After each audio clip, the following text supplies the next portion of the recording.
मैं राजवीर स्वागत करता हूं आपका आपके अपने यूट्यूब चैनल स्टडी कंप्यूटर पर। दोस्तों, आज जो टॉपिक लेके मैं आया हूं आपके लिए वो है आउटपुट डिवाइसेस। आउटपुट डिवाइसेस में दोस्तों यहाँ पर हम सबसे पहले बात करते हैं कि जो कवर करवाने वाले हैं वो क्या हैं आउटपुट डिवाइसेस में। सबसे पहले आउटपुट डिवाइसेस होती क्या हैं, definition of output device, example, printer, monitor क्या है, स्पीकर क्या है, प्रोजेक्टर क्या है। आज दोस्तों इसमें मैं आपको बहुत ही डीपली सारी चीज़ें समझाने वाला हूँ। इनकी वर्किंग मेथडोलॉजी कैसे होती है, किस तरीके से वर्क करते हैं, किस तरीके से प्रिंटर आपके वर्क करता है, मॉनिटर किस तरीके से होते हैं, किस टाइप के मॉनिटर्स होते हैं, प्रिंटर्स। तो लास्ट तक इस वीडियो को देखिए ताकि आप अच्छे से, ये मेरा इस वीडियोज़ को बनाने का जो मुख्य पर्पज़ है वो ये नहीं है कि सिर्फ आपको किसी एग्ज़ाम को क्लियर करवाना हो या सिर्फ आपको एक बुक्स के स्तर से पढ़ाना हो। मेरा ये है कि आपको एक नॉलेज होनी चाहिए। तो ये वीडियोज़ जो क्रिएट कर रहा हूँ मैं या बना रहा हूँ आपके लिए, वो सारे नॉलेज के लिए बहुत इम्पोर्टेंट है। तो सबसे पहले हम चलते हैं आउटपुट डिवाइसेस क्या। तो जैसे दोस्तों मैंने आपको लास्ट प्रीवियस वीडियो में भी बताया था, जो सबसे पहले जैसे मैं फंडामेंटल की वीडियो जो स्टार्ट की थी, वो उसमें कंप्यूटर जो वर्क करता है उसमें वो लगभग आपके जो मेन इम्पोर्टेंट जो परफॉर्म करता है वो आपके 3 ऑपरेशंस होते हैं। सबसे पहले इनपुट करता है, फिर उसको प्रोसेस करता है और उसके बाद आपके आउटपुट। ठीक है, तो इनपुट आपके सिंपली किसी इनपुट डिवाइस के थ्रू इनपुट दिया जाएगा, उसके बाद वो उस पर प्रोसेस करेगा प्रोसेसर के जरिए, और फिर उसके बाद आपको एक आउटपुट प्रोवाइड करवाएगा।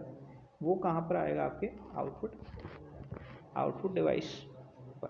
ठीक है, तो आउटपुट डिवाइसेस सिंपली क्या है, डिवाइस कोई भी होती है वो आपकी क्या होती है, एक हार्डवेयर होगा, हार्डवेयर। ठीक है, जो क्या करेगा, आउटपुट हार्डवेयर क्या करेंगे, जो आपने जैसे कोई इनपुट दिया इनपुट हार्डवेयर के थ्रू, वो प्रोसेस किया और वो रिजल्ट आपको किस वे में प्रोवाइड होगा या प्राप्त होगा, उसको बोलेंगे आपके आउटपुट। ठीक है, ये इसको हम हिंदी में अगर बात करें तो ये है आपके निर्गम। इनपुट को कई बार थोड़े से देखो, आगम निगम, ये 2 वर्ड हैं। इनपुट आगम होता है और ये आपकी है प्रक्रिया, प्रोसेस, प्रक्रिया है।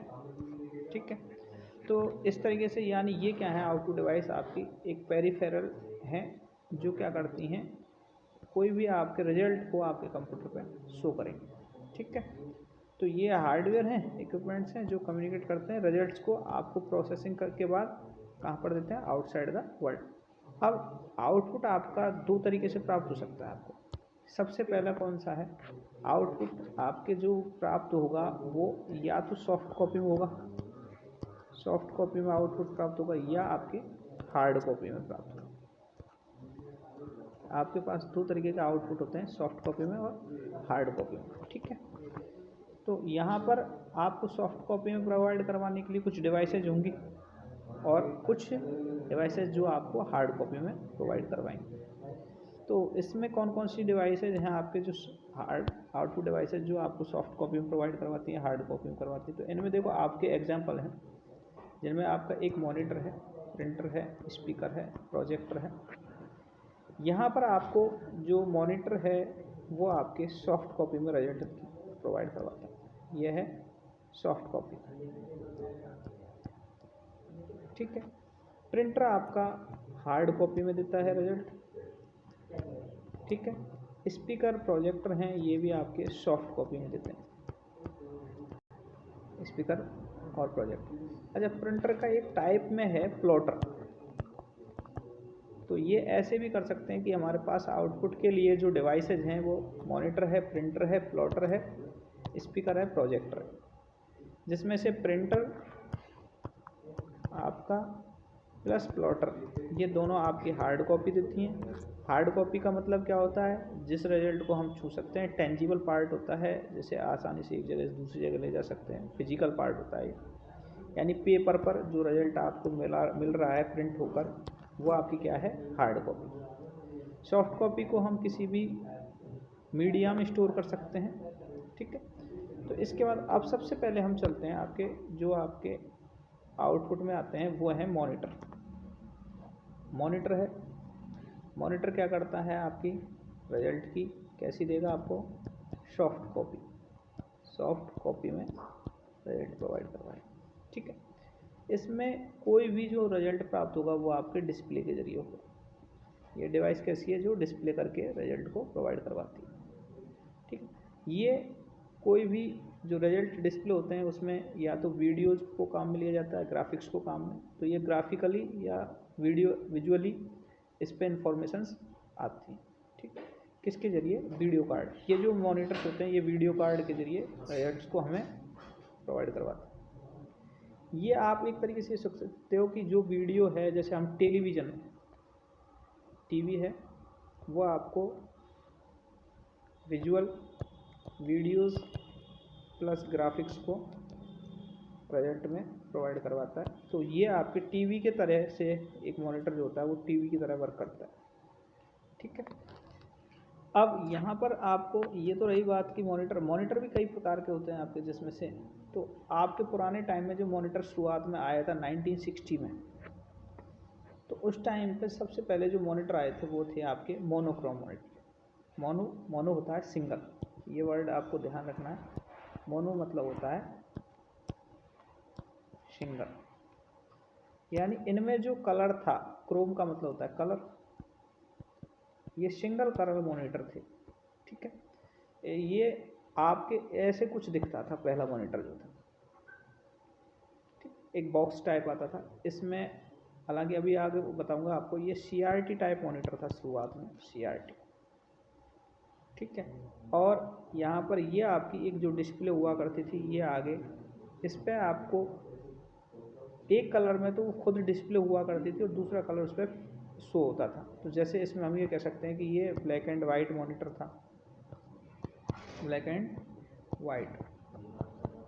ठीक, या फिर कुछ आपका ब्लू एंड वाइट था या ग्रीन एंड वाइट था, कुछ भी कॉम्बिनेशन आप मान सकते हो। तो ये इस तरीके से मॉनिटर हुआ करते थे। तो मोनोक्रोम मॉनिटर जो थे वो आपके क्या हैं, CRT मॉनिटर थे। ठीक है, 1960s में काम में शुरू में आए थे। ये कलर मॉनिटर से पहले आए थे और बहुत पॉपुलर मॉनिटर थे।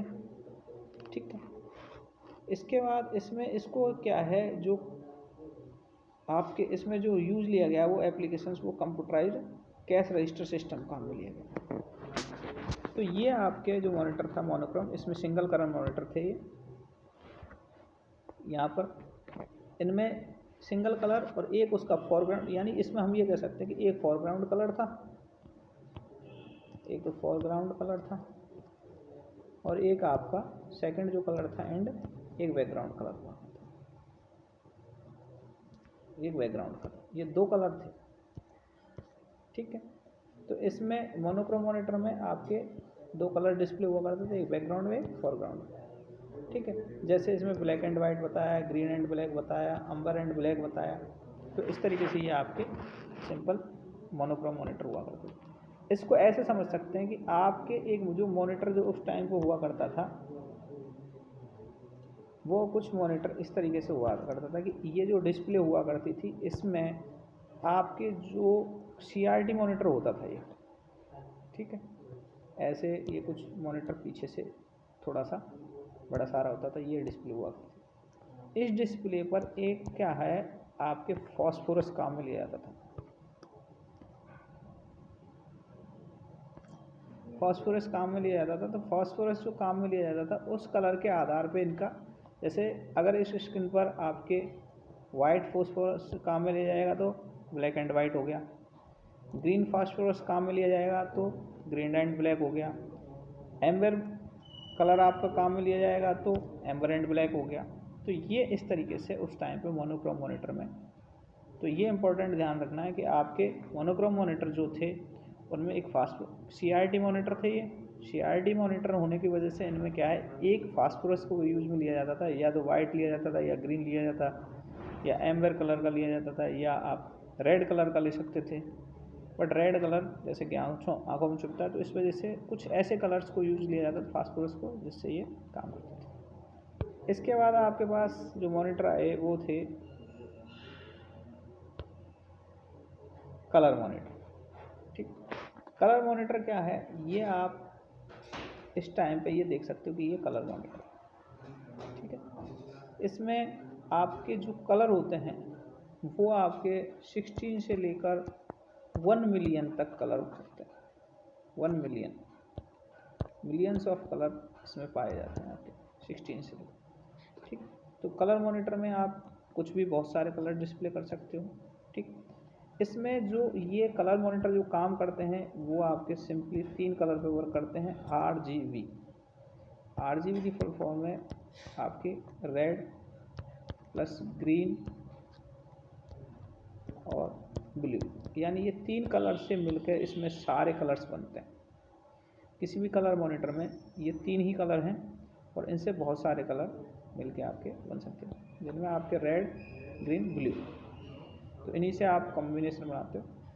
तो यहाँ पर ये जो कलर मॉनिटर थे वो आपके 3 सेपरेट सिग्नल से बनते थे, RGB, ठीक। इसके बाद जो कलर मॉनिटर में, अब कलर मॉनिटर की अगर हम बात करें तो ये तो रही हमारी, जैसे देखो कलर के आधार पर 2 प्रकार के मॉनिटर। अगर उनमें देखा जाए टाइप ऑफ मॉनिटर कि उसमें किस टेक्नोलॉजी पे वर्क कर रहा है, तो आपके जो मॉनिटर हैं वो 3 टाइप्स के हैं।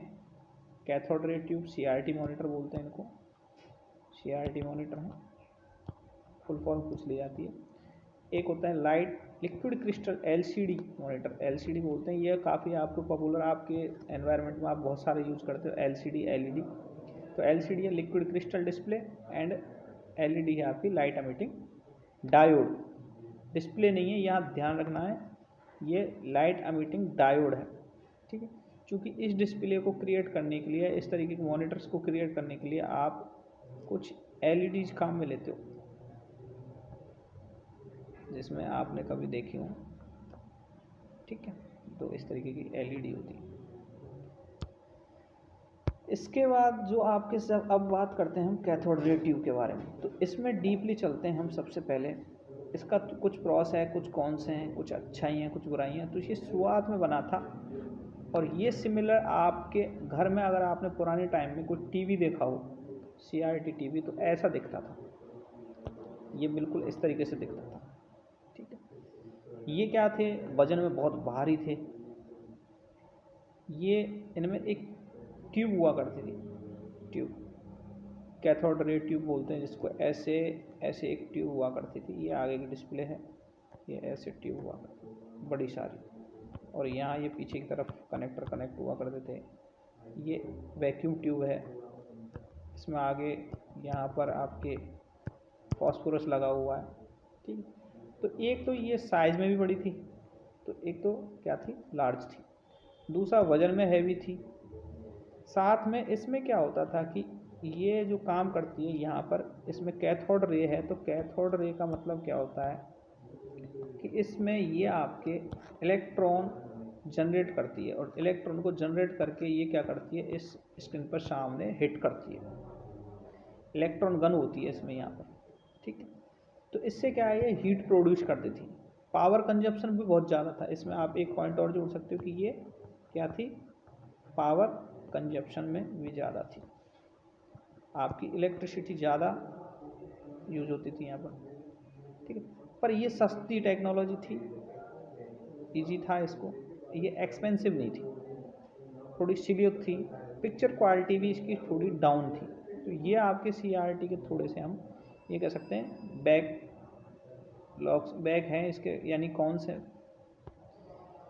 तो यहाँ पर आप देख सकते हो कि CRT किस तरीके से काम करता है, ये मैं आपको बताने वाला हूँ। देखो CRT, अगर आपको अंदर की थोड़ी सी स्ट्रक्चर के बारे में बात करें तो CRT में क्या है, सबसे पहले जो CRT मॉनिटर है वो, ये आपकी CRT का एक ओवरऑल चित्र दिखाया, ठीक है। यहाँ एक सर्किट बोर्ड होता है, ये इलेक्ट्रॉनिक बोर्ड है ये, ठीक है।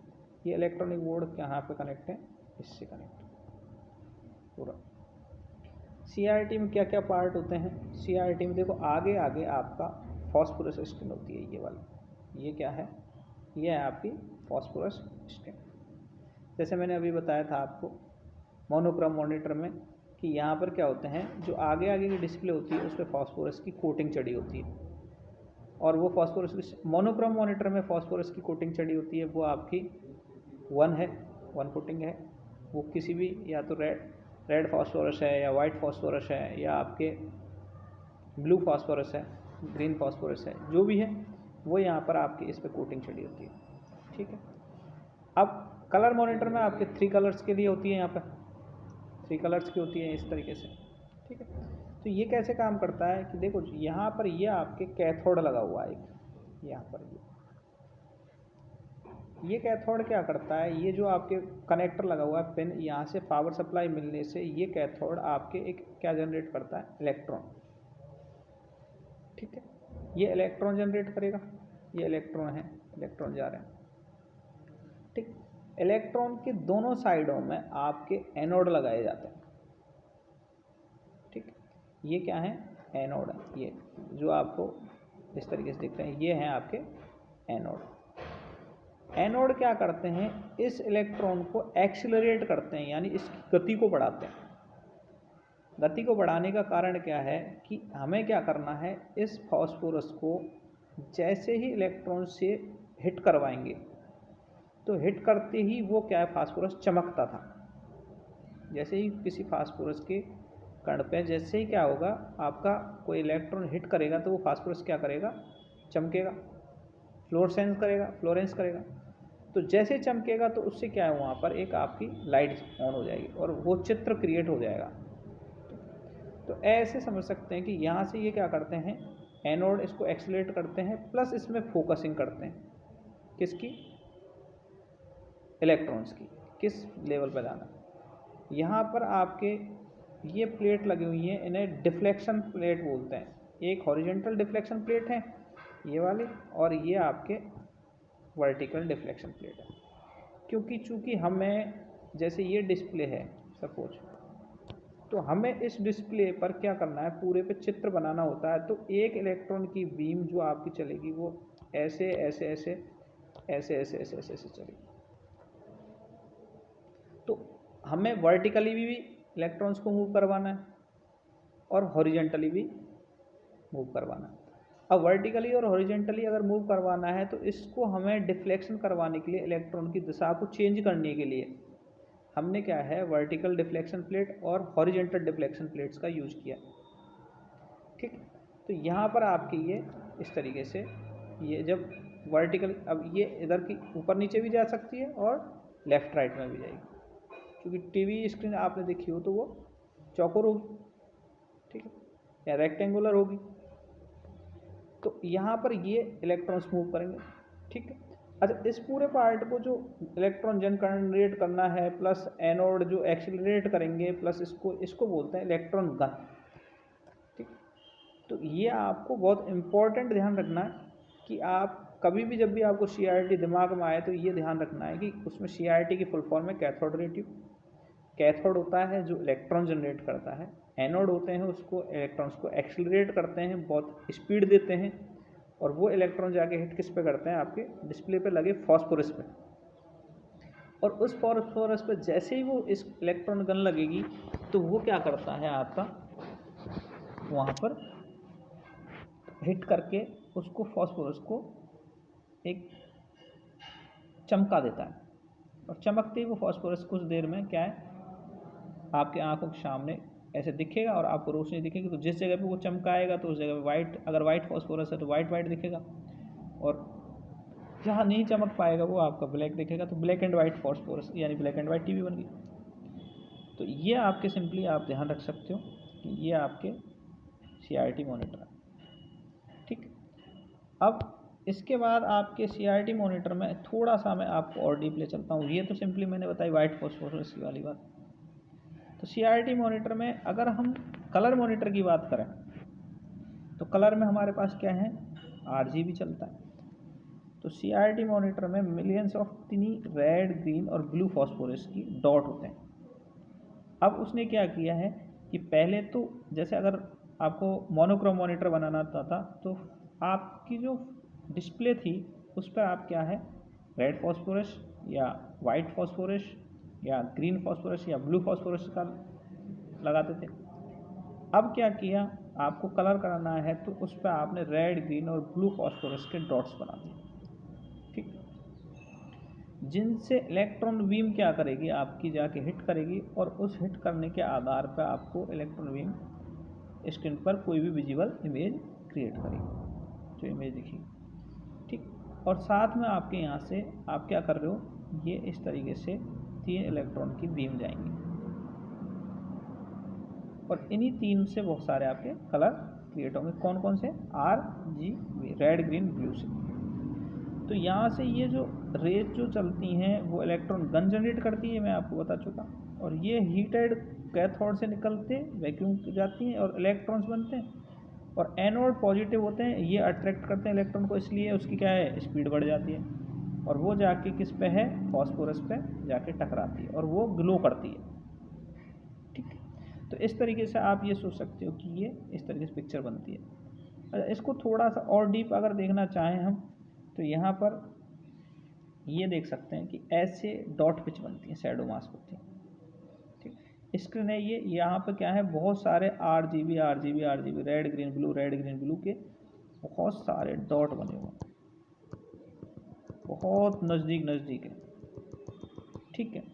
और इसमें एक आपके शैडो मास्क लगा हुआ है। शैडो मास्क क्या करता है कि जैसे जो इलेक्ट्रॉन आए तो ऐसे शैडो मास्क लगा हुआ है।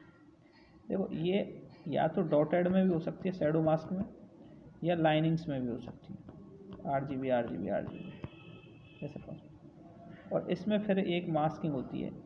ये मान लो कि आप एक ये मास्किंग का सिस्टम इस तरीके से होता है कि उसमें होल बना दिए और उनके ऊपर फास्फोरस के ऊपर वो होल के ऊपर वो मास्क कर दिए। तो उससे क्या होता है, जो इलेक्ट्रॉन एक्स्ट्रा इलेक्ट्रॉन आएंगे तो वो क्या करेंगे, उस होल में होके पर्टिकुलर ही फास्फोरस के पॉइंट को क्या करेंगे, ग्लो करेंगे, उसको चमका देंगे, ठीक है। तो इसमें ये क्या करता है, ये थिन मेटल होता है जिसमें बहुत सारे होल्स होते हैं। और इसमें क्या होता है आपके,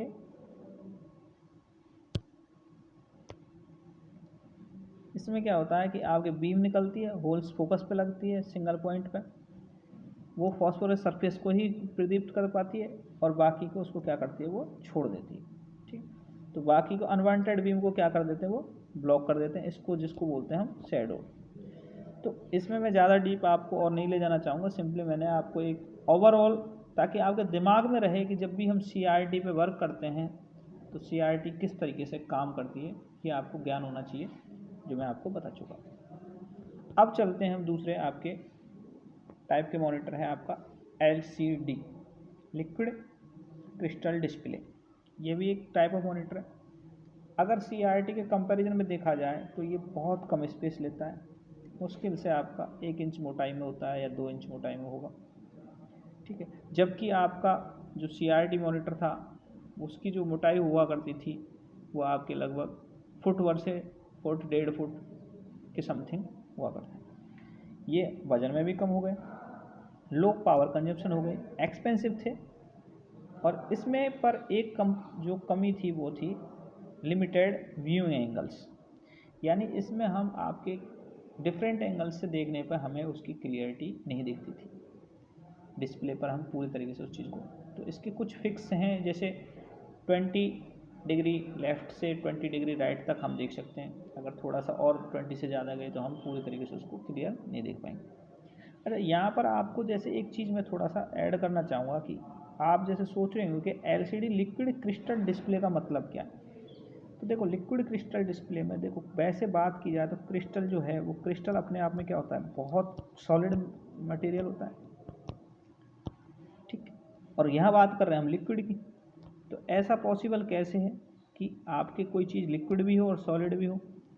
तो कुछ मटेरियल ऐसे हैं जो किसी पर्टिकुलर टेम्परेचर के बाद सॉलिड से लिक्विड में बदल जाते हैं और लिक्विड से सॉलिड में बदल जाते हैं, ठीक है।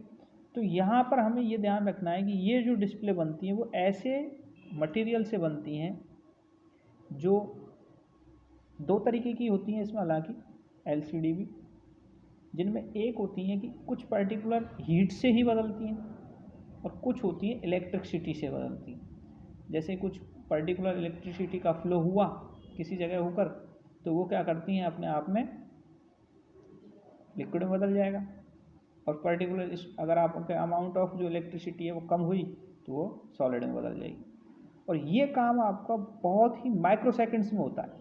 ये आपको ध्यान रखना है, माइक्रो सेकेंड्स में ये काम होता है, जो इसको सॉलिड से स्टेट में बदलने के लिए, लिक्विड में बदलने के लिए, और लिक्विड से सॉलिड में बदलने के लिए। तो इसको मैं आपको अभी एक बता देता हूँ कि किस तरीके से ये काम करता है। तो देखो, ये आपके लिक्विड क्रिस्टल डिस्प्ले का एक मैं थोड़ा सा आपके लिए लेके आया हूँ। इसमें क्या होता है कि ऐसे एक मिरर होता है, ये आपका कंस्ट्रक्शन है LCD का। क्या कौन कौन सी परतें होती हैं, तो देखो इसमें एक तो मिरर है, ये पीछे पीछे, ठीक। इसमें ये आपके पोलराइजिंग फिल्म होती है। आपने पोलराइज ग्लास, सन ग्लासेज देखे होंगे, सेम पोलराइजेशन के ग्लासेज होते हैं, वो उसको क्या करते हैं, चकाचौंध वाली चीज़ को गायब करने के लिए काम आता है। तो पोलराइज फिल्म होती है, ठीक है। फिर ये ग्लास भी होता है एक अगेन। फिर इसके बाद आपकी यहाँ पर नेगेटिव इलेक्ट्रोड होता है, ये इलेक्ट्रोड लगा हुआ है ये वाला रेड कलर में। और फिर आपका एक LC यानी लिक्विड क्रिस्टल की आपके पास में एक लेयर होती है, ये जो आपकी ग्रीन कलर की आपको दिख रही है, ये आपकी क्या है, लिक्विड क्रिस्टल लेयर। फिर इसके बाद पॉजिटिव इलेक्ट्रोड होते हैं, ये वाले पॉजिटिव इलेक्ट्रोड है। और फिर उसी तरीके से आपके फिल्टर ग्लास होता है, और आगे आगे आपका एक कवर ग्लास होता है। तो इस तरीके से ये आपके बहुत सारी, जैसे पोलराइज फिल्म और ग्लासेस के बीच में, मिरर के बीच में ये चीज़ें रखी होती हैं, ठीक। इनमें क्या होता है कि जैसे जब भी कोई इमेज क्रिएट करनी होती है कोई भी आपके, तो लिक्विड क्रिस्टल डिस्प्ले में क्रिस्टल्स क्या होते हैं आपके, जैसे हम इलेक्ट्रिसिटी करंट चेंज करते हैं इस जगह पे से जाता है, तो वो क्या है, लिक्विड में बदलते हैं और फिर सॉलिड में बदलते हैं। तो इसमें ये पोलराइजेशन का काम करते हैं, ट्रांसमिट करते हैं पोलराइज लाइट को, ठीक है। ये आपके नेगेटिव इलेक्ट्रोड से पॉजिटिव इलेक्ट्रोड्स की तरफ फ्लो होते हैं इलेक्ट्रॉन्स। तो यहाँ पर आपके ये क्या करते हैं, ट्रांसमिट सब्सटेंस बना देते हैं। जैसे ही वो लिक्विड में बदलेगा, क्रिस्टल अपना अलग रूप दिखाएगा, उसमें कलर चेंज हो जाएंगे। तो ये पोलराइज मेथड पे काम करता है, ठीक। तो यहाँ पर ये आपके लिक्विड क्रिस्टल डिस्प्ले काम करती है। अब आते हैं अपन LEDs पे। LED आपने खूब देखी हैं, हर जगह आती हैं। आपकी एक इस तरीके की शेप होती है एक LED, ठीक है, जिसमें 2 पिनें होती हैं। अधिकतर ये आपने देखा होगा, जैसे चार्जर में देखा होगा आपने, हल्की सी ग्रीन कलर की या रेड कलर की एक LED लगी होती है, ठीक है। ये आपकी LED, ये LED की full form light emitting diode है। ये एक तरीके का डायोड होता है जो लाइट एमिट करता है। इसका सबसे इम्पोर्टेंट ये है कि ये पावर कंजप्शन कम करता है, लेस स्पेस लेता है, बहुत और भी है, एक्सपेंसिव बहुत ज़्यादा है। तो थोड़ा ये एक्सपेंसिव भी होती है। इसमें आपके हायर कॉन्ट्रास्ट हो सकते हैं, व्यू एंगल्स भी बहुत ज़्यादा होते हैं। तो ये आपकी LCD होती है थोड़ा, और इसका मेंटेनेंस भी थोड़ा कम होता है, ठीक है। एक्सपेंसिव तो ज़्यादा है पर मेंटेनेंस इसका थोड़ा कम होता है कंपेरेटिव टू LCD। तो ये इस तरीके से हम LEDs की बात कर रहे हैं। अब सबसे पहले जब भी हम कोई मॉनिटर की बात करते हैं, जब मॉनिटर ख़रीदते हैं तो उसमें कुछ फीचर्स देखते हैं, जिनमें सबसे इम्पोर्टेंट फीचर है आपका किसी भी मॉनिटर की स्क्रीन साइज़ क्या है। अब स्क्रीन साइज़ नापते कैसे हैं, इस तरीके से पता चलता है कि कितनी स्क्रीन है। तो देखो, जैसे आपने ये दिख रहा है आपको एक मॉनिटर, इसमें स्क्रीन साइज़ को जो मापते हैं, जैसे ये हाइट है, ये वाली आपकी हाइट है, ये आपकी विड्थ है। तो इसमें आपकी किस साइज़ का इसको माना जाएगा, हाइट को साइज़ माना जाएगा या विड्थ को, या दोनों को जोड़ के। अच्छा, इसमें जो ये लाइन जा रही है वो है आपकी डायगोनल, ये आपके डायगोनल है। तो हम हमेशा जो किसी भी डेस्कटॉप की साइज़ को मापते हैं वो डायगोनल साइज़ मापते हैं, जिसमें हमें कोई भी अपनी पिक्चर डिस्प्ले होती है या वीडियो डिस्प्ले होता है, जहाँ वर्किंग कर सकते हैं, उसको बोलते हैं। तो ये आपके जो है स्पेस जहाँ पे पिक्चर दिखती है, उस डेस्कटॉप में जो डायगोनल साइज़ होती है, डायगोनल मेजरमेंट जो करते हैं, वो आपकी साइज़ मानते हैं। कोई भी टीवी भी आप जब परचेज करते हो तो उसमें अगर आपको टीवी को देखना है कितना इंची है या कितना सेंटीमीटर का है, तो ये वाली साइज़ जो डायगोनल साइज़ है, ये वाली साइज़ को हम बोलते हैं स्क्रीन साइज। ये हमारे मॉनिटर अधिकतर जो आते हैं वो 14 इंच से लेकर आपके 25 इंच तक आ सकते हैं। और भी आजकल तो टीवी भी सारी एज ए मॉनिटर की तरह काम करते हैं, तो 32 इंच में भी आप लगा सकते हो। ठीक, तो ये आपके जो स्क्रीन साइज़ की बात है। अच्छा, ये एक तो मेजर करते हैं हम किसी भी मॉनिटर का फीचर लेते हैं, वो है स्क्रीन साइज। दूसरा देखते हैं हम उसकी, जब मॉनिटर की बात करते हैं तो उसमें एस्पेक्ट रेशियो। एस्पेक्ट रेशियो क्या होता है? एस्पेक्ट रेशियो इम्पॉर्टेंट है, थोड़ा सा ध्यान रखें, इस पर भी कई बार क्वेश्चंस पूछ लिए जाते हैं। एस्पेक्ट रेशियो क्या होता है? आपका लंबाई और चौड़ाई, यानी आपकी जो हाइट है और विड्थ है, हाइट और विड्थ, इसका जो आपका हाइट और विड्थ का जो आप रेशियो लेंगे, फ्रिक्शन लेंगे। जैसे सपोज इसकी हाइट में कहूँ कि कुछ भी एंगल में लेता हूँ, जैसे 4 है, विड्थ आपकी 7 है, तो इसका रेशियो क्या हो गया? 4:7। तो ये एस्पेक्ट रेशियो। तो हम क्या करते हैं एस्पेक्ट रेशियो में, किसी भी विड्थ और उसकी हाइट और विड्थ को कंपेयर करते हैं।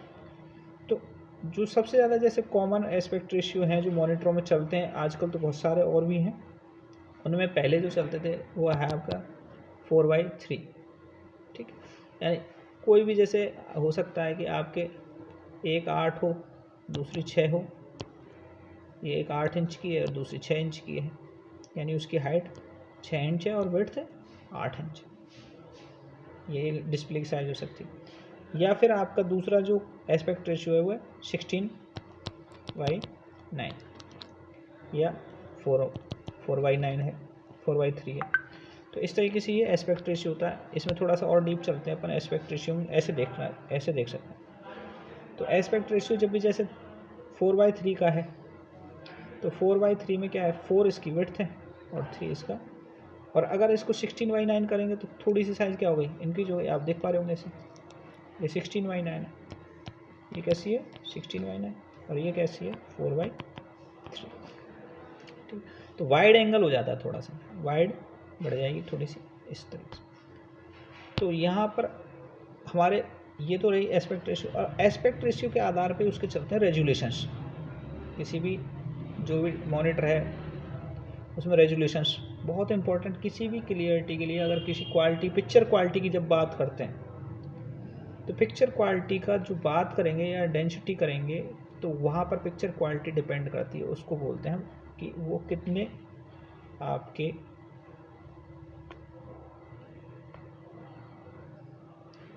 पिक्चर क्वालिटी की जब बात करेंगे तो वहाँ पर पिक्चर क्वालिटी किससे डिफाइन होती है? डिस्प्ले रेजुलेशंस। आपने नाम सुना होगा कि HD टीवी है, हाई HD टीवी है, हाई डेफिनेशन, HHD बोलते हैं। SHD टीवी है, स्टैंडर्ड हाई डेफिनेशन, ठीक है, हाई डेफिनेशन है। अल्ट्रा UHD है, अल्ट्रा हाई डेफिनेशन है। तो ये क्या है? ये रेजुलेशंस होता है जो पिक्चर क्वालिटी को डिफाइन करते हैं। और पिक्चर क्वालिटी किससे बनती है? पिक्चर क्वालिटी बनती है उसमें पिक्सल्स से। एक इम्पॉर्टेंट चीज़ है ध्यान रखना कि पिक्चर क्वालिटी किस पे डिपेंड करती है? पिक्सल्स पे। तो किसी भी रेजुलेशंस जो डिपेंड करते हैं वो किस में है? उसमें पिक्सल्स पे। यानी जितनी ज़्यादा किसी भी स्क्रीन में डेंसिटी में पिक्सल्स होंगे, पिक्सल्स एक तरीके से ये जो हम पॉइंट लगा रहे हैं, जैसे ये लगा रहे हैं, ये एक पिक्सल। अब जैसे सपोज मैं 1 2 3 4 5 इतनी दूर लगा के ए बनाऊँ, मैंने कुछ पिक्सल्स यूज किए, पर एक बहुत ज़्यादा गहरे पिक्सल्स लगा के ऐसे ऐसे ए बनाऊँ, तो डीप सही ज़्यादा बेहतर कौन सा रहेगा? जो नज़दीक होंगे। तो जितनी डेंसिटी ज़्यादा होगी, यानी जितना घनत्व पिक्सल्स का ज़्यादा होगा, यानी किसी छोटे एरिया में जितने ज़्यादा पिक्सल्स होंगे यूनिट एरिया में, उतनी ज़्यादा उसकी क्वालिटी अच्छी होगी। ठीक है, तो यहाँ पर ये जनरल सी बात है कि अगर आपके ज़्यादा पिक्सल्स होंगे, ठीक, डॉट्स पर इंच DPI में मापे जाते हैं, पिक्सल्स डॉट पर इंच, यानी ये पिक्सल्स हैं। तो एक जैसे आपके पर इंच में, पर इंच स्क्वायर में, यानी 1 इंच स्क्वायर में कितने डॉट्स बन रहे हैं, तो वो आपकी DPI होगी। ठीक है, तो जितने पिक्सल होंगे उतनी ही शार्प आपकी इमेज होगी, यानी उतनी ही अच्छी क्वालिटी की इमेज होगी। तो जैसे आपके जो आजकल जो कॉमन मॉनिटर चल रहे हैं उनमें जो एक डिस्प्ले आती है SVGA का जो आते हैं स्टैंडर्ड, उसमें पिक्सल्स आते हैं 1024 बाई 768, 1024 बाई 768 पिक्सल। ठीक, इसका मतलब क्या है कि आपकी विड्थ में और हाइट में, विड्थ में आपके जो नंबर ऑफ डॉट्स हैं वो हैं 1024, और हाइट में जो डॉट्स हैं वो हैं आपके 768। तो ऐसे आप इसको समझ सकते हो कि जब भी आप कोई डिस्प्ले की बात कर रहे हैं तो इसमें जैसे 1024 बाई 768 है, या 1280 बाई 768 1024 है, तो इसका मतलब क्या है कि एक मैट्रिक्स बनती है डॉट्स की। तो इसमें तो हैं 1280 और यहाँ आपके, और हाइट में है 1024, जैसे ये मॉनिटर। तो ये आप इस तरीके से इसको समझ सकते हो। ठीक, कि क्या मतलब है 1280 बाई 1024 का, 1280 बाई 1024 का क्या मतलब है कि 1280 आपके हॉरिजेंटली हैं और 1024 वर्टिकली। ठीक, यानी ये एक तरीके से ऐसे रोज बन रही है, 1024 रोज हैं, और आपके इस तरीके से ये जो कॉलम्स हैं वो 1280 हैं, ऐसे भी समझ सकते हो। ठीक, तो यहाँ ये स्क्रीन रेजोल्यूशंस की बात हुई। स्क्रीन रेजोल्यूशंस में आप अपने सिस्टम में भी देखना चाहो कि किस तरीके से स्क्रीन रेजोल्यूशंस होते हैं, कैसे चेंज कर सकते हैं, कितने पे हमारा स्क्रीन रेजोल्यूशन है, कितने पिक्सल्स काम में आ रहे हैं। तो इसके लिए आप क्या कर सकते हो, आपके कंप्यूटर पर ब्लैंक एरिया में कहीं भी राइट क्लिक करके और आप एक डिस्प्ले सेटिंग पे क्लिक करेंगे। ठीक, जैसे आप राइट क्लिक करेंगे आपके सामने इस तरीके से एक स्क्रीन आएगी, और उसमें डिस्प्ले सेटिंग पे क्लिक करते ही आपके सामने एक डिस्प्ले सेटिंग के लिए इस तरीके से ओपन होगा। यहाँ आप देख सकते हो कि एक इस तरीके से लिखा हुआ आ रहा है डिस्प्ले रेजोल्यूशन। डिस्प्ले रेजोल्यूशन में आप यहाँ देख पा रहे हो कि यहाँ जो इस सिस्टम का रेजोल्यूशन है वो है 1366 बाई 768, यानी 1366 बाई 768, ये रेजोल्यूशन है। ठीक है, अगर आप इसको चेंज करते तो इसमें ऑप्शंस आपको आ रहे हैं, तो इसके अलावा और कौन कौन से ऑप्शंस हैं वो आप देख पाओगे यहाँ पे। तो दूसरा रेजोल्यूशन है जैसे 800 बाई 600। ठीक है, इसमें आप थोड़ा सा जैसे 800 बाई 600 किया तो आप देख पा रहे हो कि ये स्क्रीन थोड़ी सी आपकी यहाँ ये स्पेस आपका गायब हो गया, ये वाला बढ़ गया। ठीक है, तो ये एक तरीके से जो रेशियो, एस्पेक्ट रेशियो है इस इमेज में, या वो जो एस्पेक्ट रेशियो कर सकते हैं, तो वो है आपका 4:3, ये 4:3 की है। ठीक, ऐसे ही दूसरी अगर हम देखें तो यहाँ पर आपके 1024 बाई 768 है, इसमें एस्पेक्ट रेशियो है वो कितना है, तो ये भी आपका 4:3 है। ठीक, तो एस्पेक्ट रेशियो तो 4:3 है और रेजोल्यूशन थोड़े बढ़ गए। तो इसमें अच्छा देखो, आपने 800 बाई 600 देख रहे हैं, 800 बाई 600, या 124 बाई 768 देख रहे हैं। तो दोनों रेजोल्यूशंस में एस्पेक्ट रेशियो तो आपका 4:3 है, बट आपके नंबर ऑफ पिक्सल्स की वजह से ये क्वालिटी आपको पिक्चर क्वालिटी अच्छी मिलेगी, बेहतर मिलेगी, क्योंकि इसमें नंबर ऑफ पिक्सल्स का चेंज है, एस्पेक्ट रेशियो सेम। ठीक, तो इस तरीके से आप इसको समझ सकते हो। अब देखो बहुत सारे और भी एस्पेक्ट रेशियो थे, एग्जांपल के तौर पर अपन देख सकते हैं कब कौन कौन से आए। तो जो सबसे ज़्यादा पॉपुलर जो शुरुआत में थे वो आपके 4:3 था। 4:3 एक स्टैंडर्ड रेजोल्यूशंस थे, वीडियो गेम्स में काम में आते थे, एनालॉग वीडियो काम में आते थे। ये 2000 यानी 2000 से पहले जो काम में आते थे वो अधिकतर ये रेजोल्यूशंस काम में रहते थे। फिर उसके बाद जो अर्ली 2000 में जो काम आया वो 5/4 के हैं, 3/2 का है, ठीक है। कुछ पीसीज में 2010 तक इनको काम में लिया गया। इसके जो पॉपुलर रेजुलेशंस हैं वो एस्पेक्ट रेशियो ही हैं, रेजुलेशंस जो पॉपुलर रेजुलेशंस हैं वो ये हैं, आप देख पा रहे हैं, ठीक है।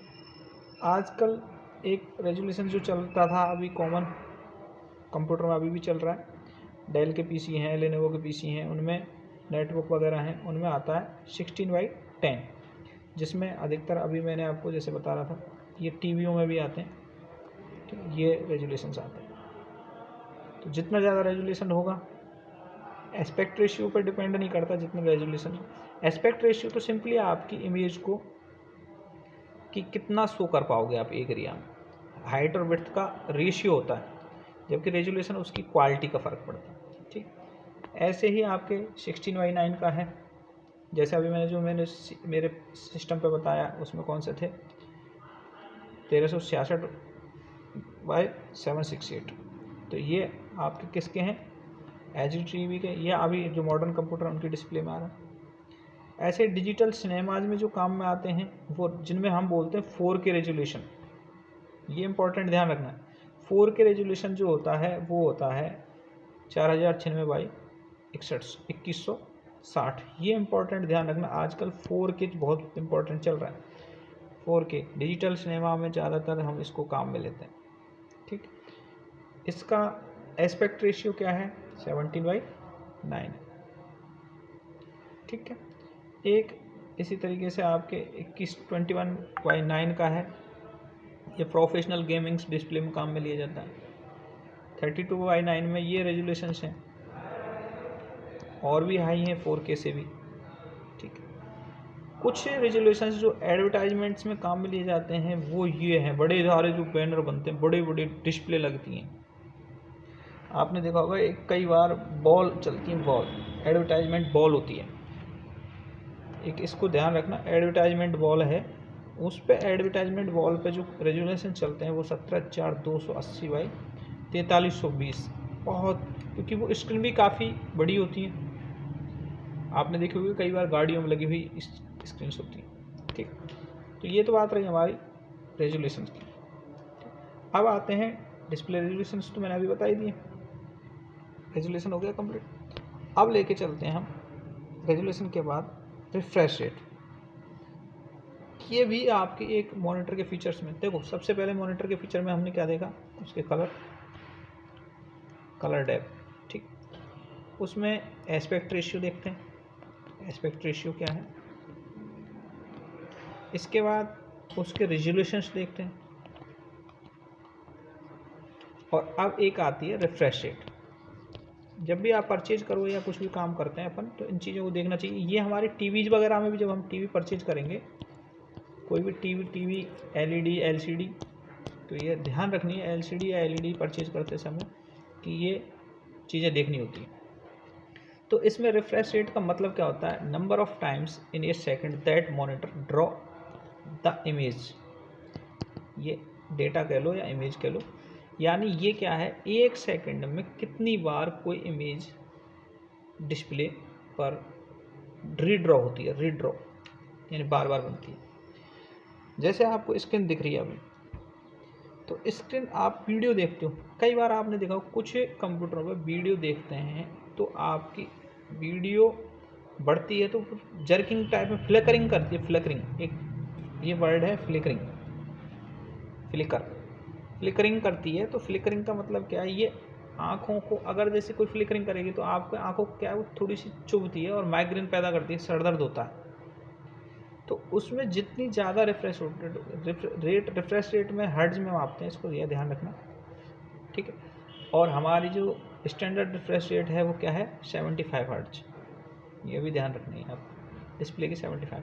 तो इसका मतलब क्या है कि आपकी जो ये स्क्रीन ड्रॉ हो रही है, यानी ये मैं कह सकता हूँ वापस, अगर मैं CRT में आपको लेके चलूँ, तो CRT में आपको मैंने बताया था कि इलेक्ट्रॉन की जो बीम चलती है वो लेफ़्ट टू राइट और अप टू डाउन चलेगी। तो पूरी स्क्रीन पर जो वो चलेगी तो एक सेकंड में वो 75 टाइम लेफ़्ट टू राइट और अप टू डाउन जाएगी, तब जाके एक इमेज आपको परफेक्ट विदाउट फ्लिकरिंग वीडियो और इमेज दिखेगी।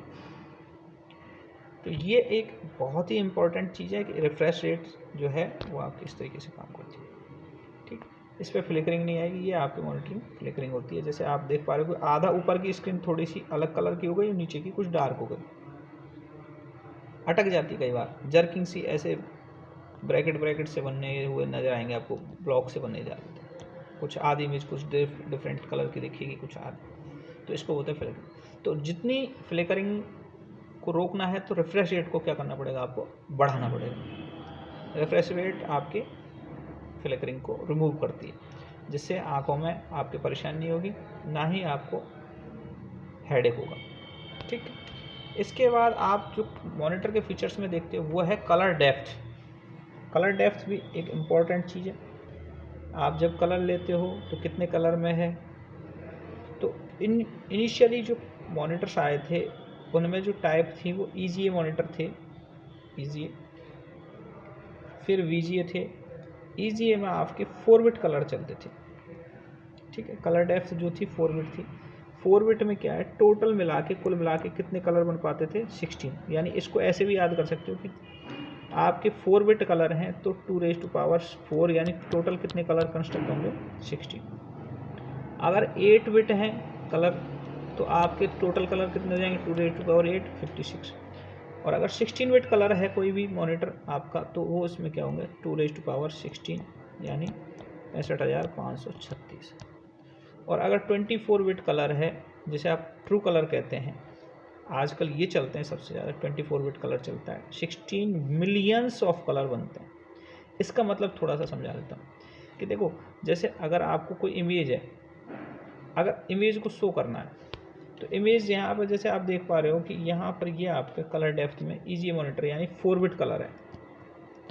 तो आप अब क्या सारी चीज़ें आप 16 कलर्स में आपको करनी है, तो आपको हर कलर को, यानी आपके पास टोटली कलर कितने हैं, 16 कलर है, और उसी के ज़रिए तो इसमें क्या है, नेचुरलिटी आपकी नहीं आएगी, इसमें नेचुरलिटी नहीं आएगी। जबकि अगर आपके कलर और बढ़ा दिए जाएं तो यहाँ कितने कलर हैं, ये 16 बिट, ये आपके 4 बिट कलर है, ये 8 बिट कलर है। 8 बिट कलर में कितने कलर हो गए, 256। अब 256 से आपकी बिल्कुल क्या है, देखो आप अंतर देख पा रहे होगा, इसमें फ्लिकरिंग है, वैसे इस तरीके से आपको दिख रहा है कि अजीब सा कलर शो होगा, नेचुरलिटी नहीं दिख पाएगी, यहाँ पे आप कलर को अच्छी तरह से शो कर पाओगे। ठीक है, तो ऐसे ही आपके जैसे ये तो हुई 14, EGA में तो 4 बिट था, VGA में आपके 8 बिट था, और हाई कलर में आपके 16 बिट था। ठीक है, तो यहाँ पर आपकी ये बात रही कलर्स की। तो यहाँ ये बात तो हो गई हमारी मॉनिटर्स की, यानी मॉनिटर थे, मॉनिटर पे हमें किस तरीके से आउटपुट का रिजल्ट मिलता है, सॉफ्ट कॉपी। ठीक है, अब हमारा दूसरा जो आउटपुट डिवाइस है वो है आपकी प्रिंटर। प्रिंटर जो है आपकी, आपको क्या करती है, हार्ड कॉपी आपको कैसी प्रोवाइड करवाएगी, हार्ड कॉपी। ठीक है, ये आपको प्रिंट करके देगी। प्रिंटर क्या है, एक्सटर्नल हार्डवेयर डिवाइस है जो क्या कंप्यूटर के डेटा को लेती है और हार्ड कॉपी जनरेट करती है। ठीक है, ये आपके एक और जो कॉमनली यूज्ड है जिसमें प्रिंट टेक्स्ट कर सकते हैं, इमेजेस को प्रिंट कर सकते हैं या फोटोज को प्रिंट कर सकते हैं। ठीक, प्रिंटर में भी आपके अब टाइप्स ऑफ प्रिंटर अगर बात की जाए कि उनकी मेथड की बात करते हैं तो किस तरीके से काम करता है प्रिंटर, तो प्रिंटर 2 कैटेगरी में डिवाइड कर सकते हैं सारे प्रिंटर्स को। एक इम्पैक्ट प्रिंटर होते हैं, एक नॉन इम्पैक्ट। थोड़ा सा इसका अंतर समझा देता हूँ, इम्पैक्ट और नॉन इम्पैक्ट। इम्पैक्ट का प्रिंटर का मतलब क्या है कि इसमें आप एक तरीके से ऐसे सोच सकते हो, ये टाइपराइटर की तरह वर्क करते हैं। कैसे काम करेंगे, टाइपराइटर कैसे काम करता है, टाइपराइटर क्या काम करता है, देखो टाइपराइटर में क्या है, एक रिबन है, यहाँ एक रिबन लगी होती है। ठीक है, यहाँ टाइपराइटर में की होती है, एक की में क्या होता है, एक हैमर होता है, आगे एक हैमर होता है जिस पे एक करेक्टर उभरा हुआ होता है। जैसे सपोज आप ए है, इसका हैमर बी है, इस पर उल्टे करेक्टर छपे होते हैं वी। अब इसके पीछे से आप क्या करते हो, एक पेपर निकलता है यहाँ से, ये आपका पेज है। ठीक है, ये आपका पेज, तो रिबन बीच में आ जाती है, यहाँ पर ये रिबन आ गई और जैसे रिबन पे हिट करता है ये, तो ये रिबन क्या करती है पेपर पे, ये रिबन पे हिट करता है हैमर, यानी करेक्टर की जो हम स्ट्रोक करते हैं, की को जैसे प्रेस करते हैं स्ट्रक करते हैं, तो वो क्या करेगी रिबन पे जाके हिट करेगी और रिबन से उसके पीछे के पेज पे क्या होगा छपाई होगी। तो ये टेक्नोलॉजी इम्पैक्ट प्रिंटर की है। इम्पैक्ट प्रिंटर में डायरेक्ट आपका प्रिंटिंग हेड जो होता है वो आपके पेपर से कनेक्ट नहीं होके आपके किसी बीच में रिबन पर काम करता है। ठीक, तो ये तो इम्पैक्ट की बात हुई। नॉन इम्पैक्ट में क्या है, डायरेक्ट आपके कोई भी, नॉन इम्पैक्ट में क्या करता है हेड और पेपर, हेड प्लस पेपर दोनों एक साथ काम करते हैं, जबकि इम्पैक्ट में क्या करेंगे आपके हेड होगा, बीच में रिबन होगी, प्लस आपके फिर पेपर होगा। तो इस तरीके से ये काम करता है। इम्पैक्ट प्रिंटर आपके बहुत तेज साउंड करेंगे इसमें, क्योंकि ये हिट करेगा बार बार, तो ये साउंड भी करेगा। ये साउंड लेस होते हैं, बिल्कुल नॉइस लेस होते हैं, कोई साउंड नहीं करते। ठीक है, अभी मैं आपको डीप और बताने वाला हूँ इसमें कैसे काम करते हैं। तो देखो, सबसे पहले अगर इम्पैक्ट प्रिंटर की बात करें तो इम्पैक्ट प्रिंटर वैसे साउंड करते हैं, नॉइजी होते हैं। ठीक है, प्रिंटिंग क्वालिटी बहुत हल्की होती है इनकी, पुअर ग्राफिक्स होते हैं, स्लो होते हैं प्रिंटिंग करने में। पर इनके एडवांटेज क्या है, बिल्कुल इनकी जो प्रिंटिंग प्राइस जो पड़ती है वो बहुत कम पड़ती है, चीपर होते हैं, बिल्कुल चीप। ठीक है, इससे आप मल्टीपल कॉपी भी प्रिंट करवा सकते हो। आप मल्टीपल पेपर जैसे क्या कर सकते हो, एक पेपर के नीचे कार्बन पेपर लगा दो, दूसरा कार्बन पेपर लगा दो, कार्बन पेपर के जरिए आप मल्टीपल कॉपीज एक साथ प्रिंट कर सकते हो। ये इसका बहुत बड़ा एडवांटेज है। अधिकतर इनका यूज़ वहाँ होता है जैसे आपने देखा हो बैंक वगैरह में, जहाँ लंबे लंबे स्टेटमेंट्स प्रिंट करवाने हो, एक कॉपी अपने पास रखते हो, दूसरी कॉपी, दो कॉपी में करने।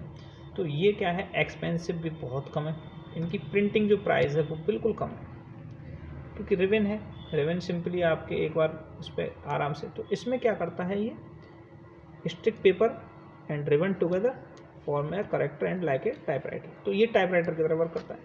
ओके, अब इम्पैक्ट प्रिंटर में भी आपके बहुत सारे प्रिंटर्स हैं। कौन कौन से प्रिंटर्स हैं, तो सबसे पहले आप लेके चलते हैं इम्पैक्ट प्रिंटर में कौन सा प्रिंटर है, Daisy wheel printer. Daisy wheel printer कैसा है, इसमें क्या होती है, आपके एक ऐसे पहिया टाइप होता है, व्हील होता है, व्हील, डीजी व्हील बोलते हैं इसको, व्हील है ये, पहिया है। इस पर बहुत सारी आपके कीज़ के लिए यहाँ पर वो बने हुए हैं, क्या कीज़ बनी हुई हैं उल्टी। तो ये क्या है, बॉल हेड टाइपराइटर है।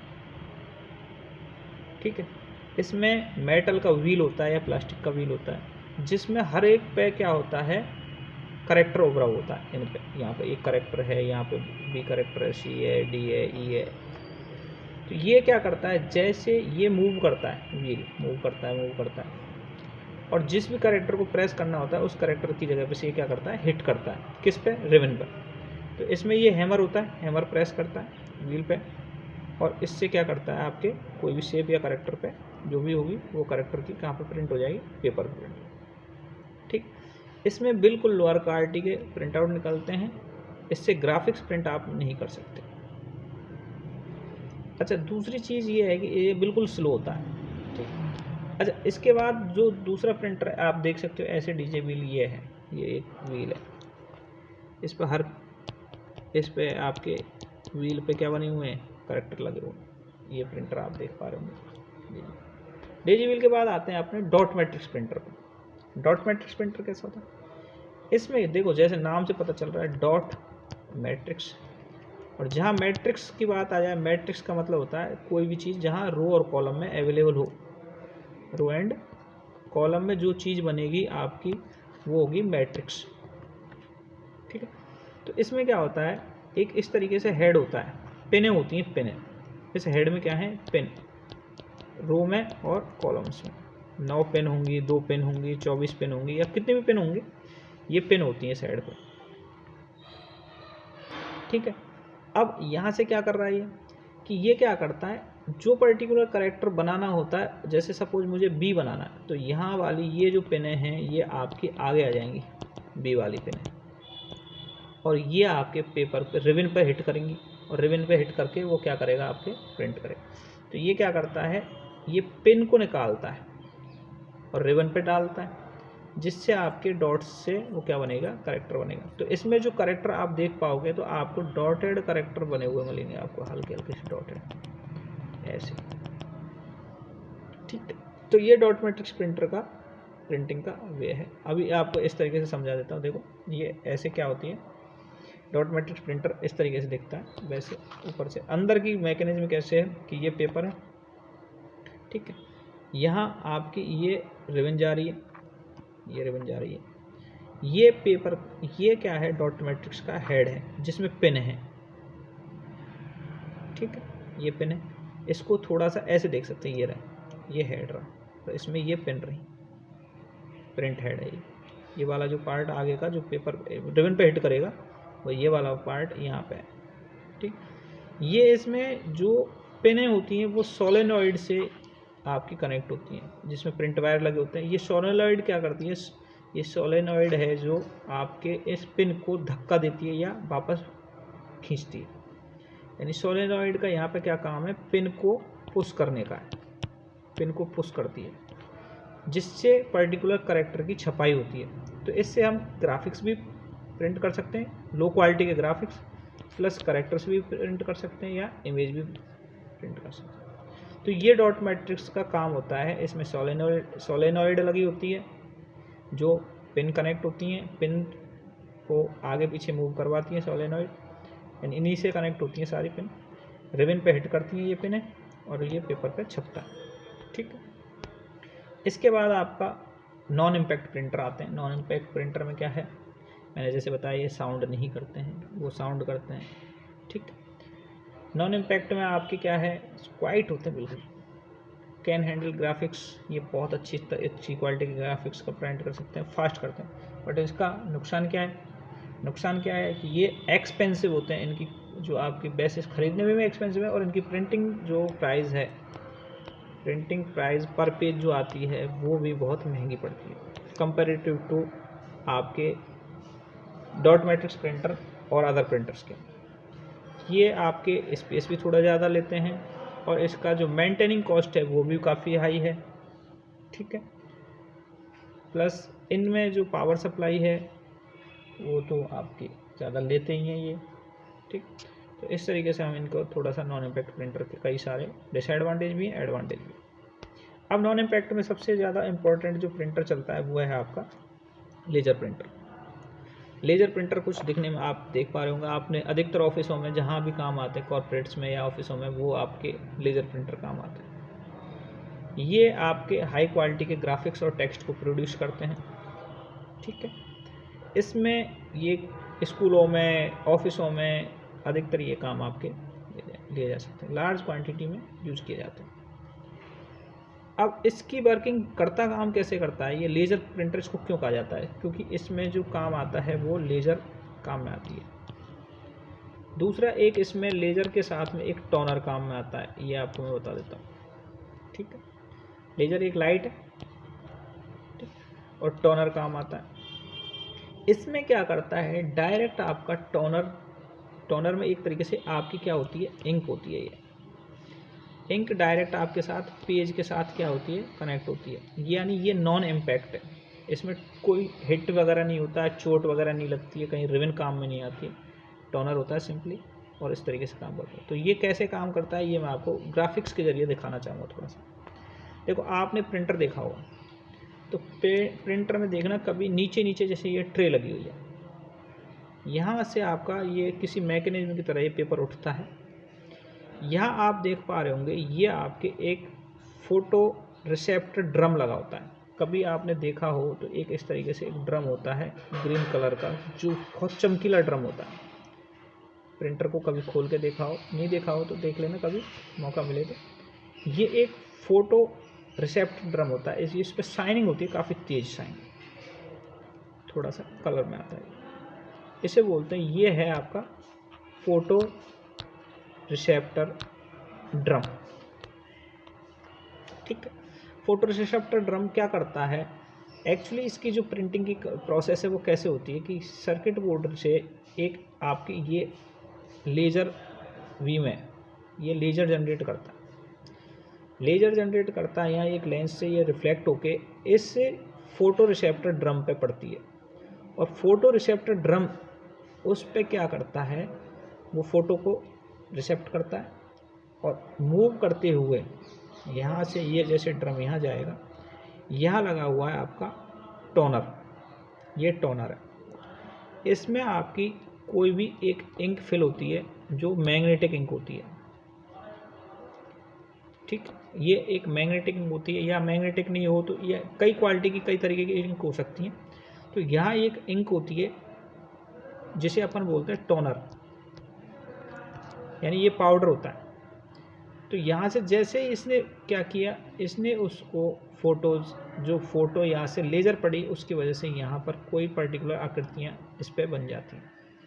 वो क्या करता है, यहाँ से ये जो टोनर होता है, टोनर से इसको यहाँ से उस पाउडर को अपने साथ उसी शेप में, कैरेक्टर्स की शेप में या ग्राफिक्स की शेप में अपने ऊपर लेके चलता है। इधर से यहाँ से ये जो पेज चल रहा था, ये पेज डायरेक्ट इसके साथ कनेक्ट है, तो इसलिए वो क्या हुआ कि जो आपके पास यहाँ से लग के, यहाँ से आपके कैरेक्टर्स एज ए फ़ोटो में, यानी आपके एक तरीके से फ़ोटो, ये फ़ोटो में छप के गए। इधर से इंक लग गई यहाँ से, तो इंक स्थाई, अब इंक किस पे आ गई, पेपर पर, उसी शेप में, कैरेक्टर्स की शेप में आ गई। बट ये इंक कैरेक्टर्स की जो शेप में आई है, ये इंक क्या है, अभी परमानेंट इस पेज पर नहीं चिपकेगी। तो यहाँ से ये क्या करता है, ये पेपर जैसे ही आगे बढ़ता है, आगे बढ़ के फ्यूज़र में जाता है। फ्यूज़र ये एक बहुत ही आपका गर्म हीट प्रोड्यूस करता है, ये चैम्बर फ्यूज़र जो है वो क्या करता है, हीट प्रोड्यूस करता है, और ये इस इंक को स्थायी रूप से इस पेपर पर अटैच कर देता है। तो आपने कभी अगर लेज़र प्रिंट से कोई प्रिंट निकाल के देखा हो तो वो देख लेना कि हमेशा उसमें आपकी बहुत हीटेड पेपर आता है, ठीक।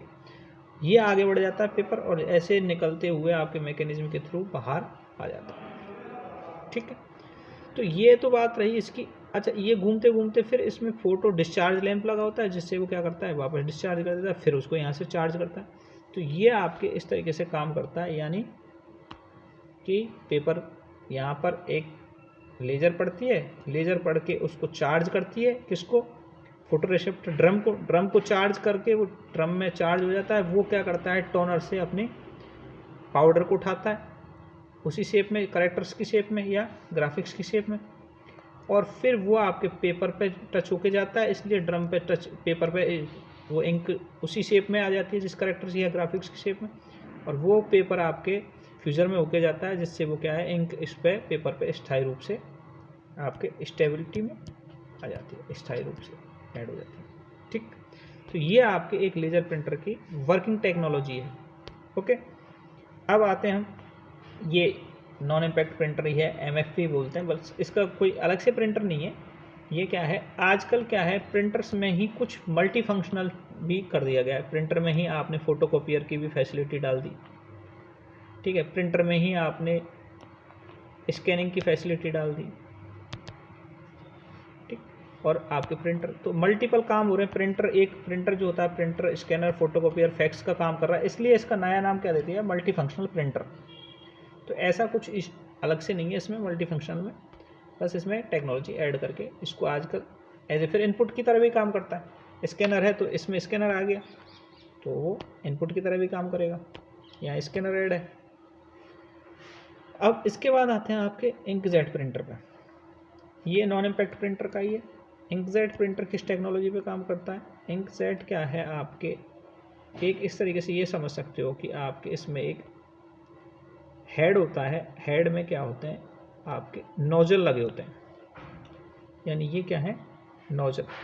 नोजल क्या होता है, आपने देखा होगा, रॉकेट के बारे में सुना है, रॉकेट में इस तरीके से, यहाँ ये एक नोजल है, ये क्या करता है, इस फुहार छोड़ता है, ठीक है, ये इस तरीके से छोड़ता है।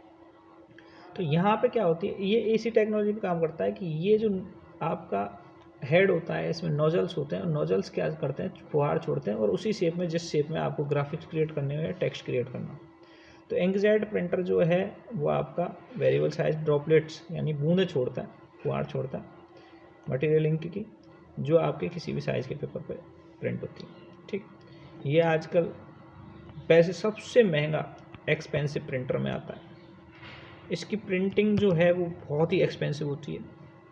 ठीक है, अब इसमें ये वर्किंग कैसे करता है थोड़ा सा इसका भी मैं समझा देता हूँ। तो देखो यहाँ पे देख सकते हो आप कि जैसे आपके इंक रिजर्वोयर होते हैं, यहाँ पे इंक रखी होती है, ये डब्बियाँ होती हैं। ठीक है, यहाँ से इंक क्या करती है, ये इससे पंपिंग होता है, पंप इसको भेजता है किसके पास, आपके इंक नोजल के पास। ये नोजल इसको ड्रॉपलेट को तेज़ी से फेंकता है। ये चार्जिंग टनल है, इस इंक में थोड़ी सी कुछ मात्रा मैग्नेटिक की होती है, चार्ज करती है। यहाँ ये डिफ्लेक्शन प्लेट्स हैं जो इंक की डायरेक्शन को चेंज करती हैं। ये पेपर है, पेपर पे जैसे ही आपकी इंक जाके इस पे क्या करेगी, चिपकती जाएगी। ठीक है, ये आपका गटर है, इसमें ओवर इंक जो आती है वो वापस से इंक लेता है और आपके उसी में इंक रिजर्वर में ला देता है। तो ये आपकी एक सिंपली कहानी है कि इसमें एक नोजल होता है। ठीक है, प्रेशर के साथ उसमें इंक जाती है, वो डिफ्लेक्शन होता है, डिफ्लेक्शन में यानी उसकी दिशा बदली जाती है इंक की, जो डिफ्लेक्शन प्लेट्स होती हैं उनके ज़रिए, जिससे वो क्या है इंक पर्टिकुलर किसी शेप में या करेक्टर्स की शेप में या ग्राफिक्स की फॉर्म में प्रिंट करती है। इसके बाद मैं आपके आता हूँ नॉन इम्पैक्ट प्रिंटर्स में थर्मल प्रिंटर। ये बहुत ज़्यादा वाइडली यूज लेने वाला प्रिंटर है, जो पोर्टेबल प्रिंटर्स है, जिसे ईजीली बहुत कम पावर सप्लाई खाता है, सबसे कम पावर सप्लाई लेता है। आप टिकट कहीं आप जैसे बसों में भी जाते हो तो वहाँ पर जो टिकट बनाते हैं तो उनके हाथों में आपको ये मिल जाएगा, उनमें ये प्रिंटर लगा होता है, थर्मल प्रिंटर है। ठीक है, बस इसमें एक चीज़ जो है वो है कि इसमें आपको ध्यान भी रखना है कि थर्मल प्रिंटर में आपके हीट सेंसिटिव पेपर यूज में होता है, ये आपको ध्यान रखना है। कैसा पेपर है, हीट सेंसिटिव पेपर, यानी ये हीट की सेंसिटिविटी को सेंस करता है। तो थर्मल प्रिंटर जो है वो आपके हीट रीजनल स्पेशल हीट में काम करता है, सेंसिटिव पेपर होता है इसमें ये सिंपल आपके अधिकतर छोटे ज़्यादा प्रिंटिंग करने के लिए काम नहीं, थोड़ी थोड़ी प्रिंटिंग्स के लिए काम में आता है और इनएक्सपेंसिव है, प्रिंटिंग रिलेटिवली करता है, फास्ट करता है और लो रेजोल्यूशंस में करता है। इसकी भी टेक्नोलॉजी देखते हैं कि कैसे काम करता है ये। तो ये आपको देखो दिख पा रहा होगा थर्मल प्रिंटर में क्या होती है, देखो ये एक तरीके से एक रिबन होती है, ये जो आपको दिख रही है ये यहाँ से ये रिबन जा रही है, ये एक पेपर है, ये पेपर जा रहा है, पेपर रोल लग रही है यहाँ पे, ये हेड है प्रिंट हेड, ये आपके हीट जनरेट करता है। ठीक है, तो ये क्या करेगा, ये रिबन है, इसमें से जो भी चीज़ प्रिंट करनी है ये पेपर को जैसे यहाँ से हीट देता है, ये प्रिंट हेड जो होता है ये इस पर छापता जाता है और आगे पेपर को बढ़ाता जाता है। ठीक, तो ये थर्मल प्रिंटर काम करता है। तो या तो रही है प्रिंटिंग। अब प्रिंटिंग की स्पीड्स, तो प्रिंटिंग की स्पीड जो आप नापते हैं वो CPS में या LPS में या PPM में मापते हैं। CPS का मतलब है करेक्टर्स पर सेकंड, यानी एक सेकंड में कितने करेक्टर प्रिंट कर रहा है। LPM का मतलब है लाइन पर मिनट, यानी कि एक मिनट में कितनी लाइंस आपकी प्रिंट हो रही है, यानी PPM में पेज एज पर मिनट। तो ये थोड़ा सा ध्यान रखना है, प्रिंटिंग स्पीड किस में मापते हैं ये चीज़ें। ठीक, इसके बाद आपको मैं एक थोड़ा सा प्रिंटर की दूसरी कैटेगरी के बारे में बता देता हूँ, वो है प्लॉटर। प्लॉटर भी एक तरीके का प्रिंटर ही है, बट प्रिंटर आपका क्या करता है, पेज को आगे बढ़ाता है और प्रिंटिंग वन डायरेक्शनल करता है, लेफ्ट टू राइट प्रिंट करेगा। अगर हमें लगता है कि मल्टी डायमेंशनल प्रिंटिंग करनी हो तो उसके लिए आपके प्लॉटर काम आता है। प्लॉटर क्या है, ग्राफिक्स के लिए, वेक्टर ग्राफिक्स के लिए काम आता है। ये ऑटोकैड वगैरह की प्रिंटिंग या बहुत हाई जैसे आपके नक्शे वगैरह बनते हैं या फिर आपकी इस तरीके से प्रिंटिंग होती है वो प्लॉटर्स में होती है। ठीक, ऑटोकैड कैड डिजाइनिंग के लिए काम आता है, लेआउट्स हैं, स्पेशल शीट्स हैं या बैनर्स बनाए जाते हैं, वहाँ प्लॉटर काम में आता है। तो आप देख सकते हो ये प्रिंटर किस तरीके का होता है, ये एक्सपेंसिव होता है, प्रिंटर से ज़्यादा महंगा होता है। तो ये आपको एक शेप दिख रही होगी, देखो इस तरीके का, आपने देखो कहीं पे A3 A4 साइज़ की जो शीट्स प्रिंट करते हैं कई बार, वो ऐसा प्रिंटर हो। काम करने का तरीका कैसे, ऐसे, इसमें ये लेफ़्ट टू राइट भी मूव करता है और अप टू डाउन भी मूव करता है। तो ये बोथ साइड चलता है, ऐसे ऐसे भी चलेगा और ऐसे ऐसे भी चलेगा। तो ये इस तरीके की प्रिंटिंग है। तो ये तो बात रही हमारे प्रिंटर्स की। अब है हमारे पास स्पीकर। स्पीकर में क्या है कि आपकी ये भी आपकी सॉफ्ट कॉपी प्रोवाइड करवाता है। ठीक है, सॉफ्ट कॉपी होगी, साउंड होगी, ऑडियो आउटपुट्स जो होंगे वो आपके किस में मिलेंगे, स्पीकर्स में। तो इसके बारे में कोई ख़ास जानकारी आपको देने से कोई मतलब भी नहीं है, क्योंकि आप जैसे सब काम में जानते ही हो। इसमें आपके जो स्पेशल हार्डवेयर जो कनेक्ट रहता है कंप्यूटर में, वो साउंड कार्ड होता है जो ऑडियो आउटपुट जनरेट करता है, ठीक है। इसके बाद आपके पास है ये स्पीकर्स के बाद है हेडफोन में, हेडफोन इज इक्वल टू इस आपके इस तरीके से। अच्छा, इसके बाद है आपका प्रोजेक्टर। प्रोजेक्टर भी आपकी कैसी सॉफ्ट कॉपी देता है, रिजल्ट की सॉफ्ट कॉपी प्रोवाइड करवाता है, ठीक है। ये आउटपुट डिवाइस है, सिंपली डिस्प्ले की तरह वर्क करता है, पर ये आपके फ्लैट सरफेस पे दूसरी आ जाएगा, आप देख सकते हो, ठीक। इसमें हम कहीं भी मीटिंग्स वगैरह में आपने देखा होगा प्रेजेंटेशन वगैरह के लिए काम में लेते हैं, ये प्रोजेक्टर काम में आते हैं। तो दोस्तों ये तो सारी चीज़ें हमारी बात रही आपके आउटपुट डिवाइसेज की।